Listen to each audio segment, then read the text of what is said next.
l'exercice. Et donc les annuités d'amortissement sont décroissantes et plus fortes durant les premières années, c'est-à-dire les premiers exercices. Tous les biens d'équipement acquis à compter du 1er janvier 1994 peuvent être amortis selon la méthode dégressive, à l'exception toutefois des immeubles, quelle que soit leur destination, et des véhicules de transport de personnes, c'est-à-dire les voitures de tourisme. Taux et annuités dégressives. Alors, le calcul de taux dégressif. Le taux d'amortissement dégressif s'obtient en multipliant le taux de l'amortissement constant par l'un des coefficients suivants. Et les coefficients dépendent de la durée de vie de l'immobilisation. Si nous avons une durée de 3 ou 4 ans, le coefficient à appliquer est de 1,5. Pour une durée de 5 ou 6 ans, le coefficient c'est 2. Au-delà de 6 ans, c'est 3. Et donc le taux va se calculer de la façon suivante. Taux constant multiplié par le coefficient fiscal. L'annuité d'amortissement prend pour base de calcul la valeur nette d'amortissement, alors que l'annuité d'amortissement constante prend pour base de calcul la VE, valeur d'entrée. Donc la base de calcul, c'est la valeur nette d'amortissement, la VNA. Alors annuité égale VNA fois le taux dégressif. Le plan d'amortissement d'une immobilisation acquise au début de l'exercice. Alors, le plan ne diffère pas beaucoup du plan d'amortissement constant, sauf que nous avons deux colonnes qui apparaissent, deux colonnes nouvelles qui apparaissent. C'est la colonne de taux constant et taux applicable ou taux retenu. Alors, l'exemple, c'est un matériel de transport avec 80 000 comme valeur d'entrée, acquis en janvier. L'amortissement dégressif, la durée de vie 5, donc par conséquent, le taux constant est le 200 sur 5, ça fait 20%. Le coefficient est de 2 puisque la durée est de 5 ans, ça nous donne un taux de 40%. Alors, je commence par le premier exercice, donc c'est le 31/12/2008. Deuxième exercice 2009, 2010, 2011 et 2010 et nous avons donc nos 5 ans. La base de calcul, la première, c'est la VE puisqu'on vient de commencer. Alors, pour calculer maintenant l'annuité, je vais passer par la comparaison des taux. Le taux constant que je vais calculer par rapport aux exercices qui restent. Donc c'est 100 sur n toujours, mais sur le nombre d'exercices qui restent. 100 sur 5, c'est la première année, 20%. Je compare 20% par rapport à 40 et ça fait 40. Je retiens donc 40. Le deuxième exercice, il me reste 4 exercices. Donc 100 sur 4, ça fait 24. Ça fait 25%, pardon. Donc 25% comparé à 40% de dégressif, je retiens 40%. 2010, donc 100 sur 3 ans qui reste, ça fait donc 33,33, inférieur à 40%, je retiens 40%. 2011, 100 sur 2, 50%. 50% supérieur à 50, c'est un taux constant, donc je retiens 50%, j'appliquerai 50%. Et à partir de là, on appliquera l'amortissement constant. Donc 50% pour le dernier exercice aussi. Et je continue le calcul. Alors, l'amortissement, l'annuité, 80 000 fois 40%, le cumul d'amortissement, la VNA qui reste, en appliquant la formule VNA, VE moins cumul d'amortissement. Deuxième exercice, même chose, je reprends, deuxième exercice, attention, pour la base de calcul, ce n'est plus la même base VE, c'est la VNA, donc 48 000, et fois 40%, ça fait 19,20, multiplié par le taux retenu, le taux applicable.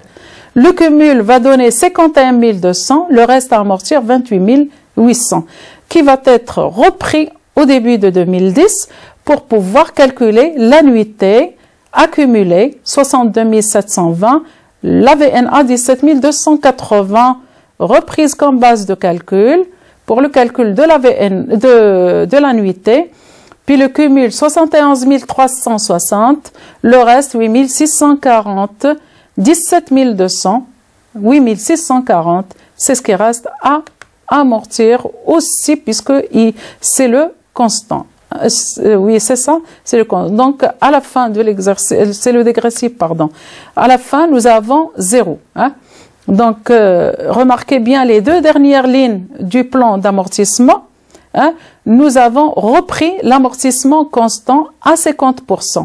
Donc, il nous reste 0 à la fin de la durée. Le plan d'amortissement d'immobilisation acquise au cours de l'exercice.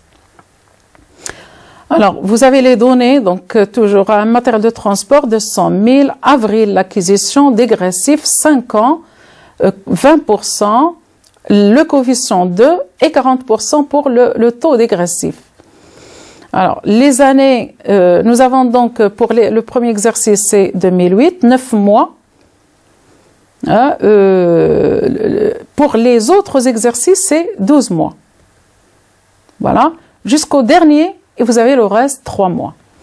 Je fais la même chose, donc je vais commencer par le taux constant. Seulement ici, j'ai le reste des mois, c'est un reste en fraction d'années en mois. Alors, je vais donc calculer toute la durée en mois, et la durée que j'ai, c'est le premier exercice, c'est 5 ans. 5 multiplié par 12, ça fait 60. Donc 100 sur 60 me donne le taux mensuel, multiplié par 12, ça fait le taux annuel 20%. J'applique donc 40% puisque c'est le taux dégressif qui dépasse.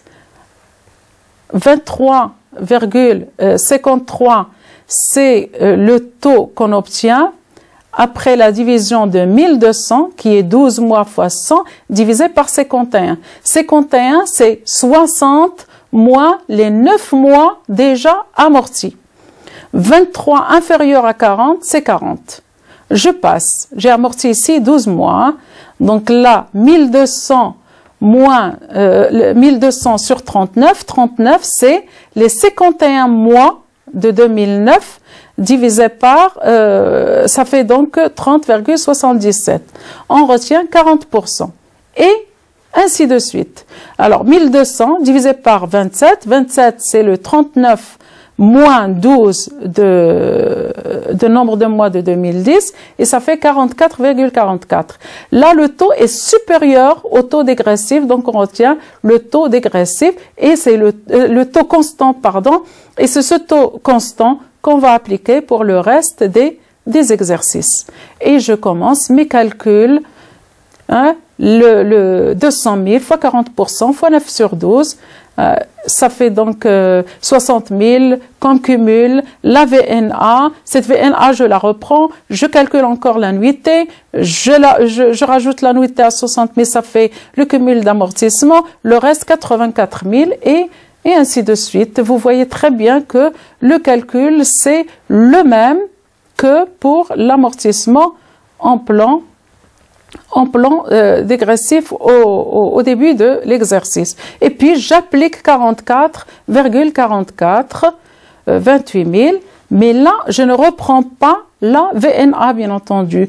Je reprends ma base de calcul au passage de l'amortissement constant qui est de 50 400. Et donc, l'annuité sera constante, le cumul, la VNA 5600, toujours la base de calcul, c'est la première où j'ai passé au taux constant, 50 400. L'annuité donc sera la base de calcul 50 400 multiplié par le taux constant, ça fait 5600, c'est ce qui me restait, et ça fait donc 200 000, 0 pour la VNA. L'enregistrement. Pour l'enregistrement de l'amortissement, le principe d'enregistrement, nous avons, l'amortissement présente un double aspect. Le premier, c'est la dépréciation d'éléments d'actifs, donc une diminution d'éléments d'actifs, et on sait que la diminution, elle est pour les éléments d'actifs est enregistrée au crédit. Et pour l'amortissement, on va l'enregistrer dans un compte avec un 8 en deuxième position, un compte de 8 en deuxième position. Donc c'est toujours un compte de la classe de deuxième position. Deuxième aspect, c'est le coût, hein. C'est le coût de l'immobilisation qui présente une charge et qui va être constaté par un compte de charge de 619, 639 ou 659 suivant la nature de la dotation. Exemple, je prends l'exemple de frais de constitution. Le numéro de compte c'est 2111. Il suffit de rajouter le 8, d'ajouter le 8 en deuxième position et le compte devient amortissement des frais de constitution. Un deuxième exemple d'immobilisation corporelle, matériel de transport, 2340. J'ajoute le 8 et le compte devient amortissement du matériel de transport. L'enregistrement, donc si je résume, l'enregistrement, je débite un compte de dotation 619 ou 639 ou 659 et je crédite un compte d'amortissement de dépréciation pour dépréciation, un compte de la classe 2 suivi du 8.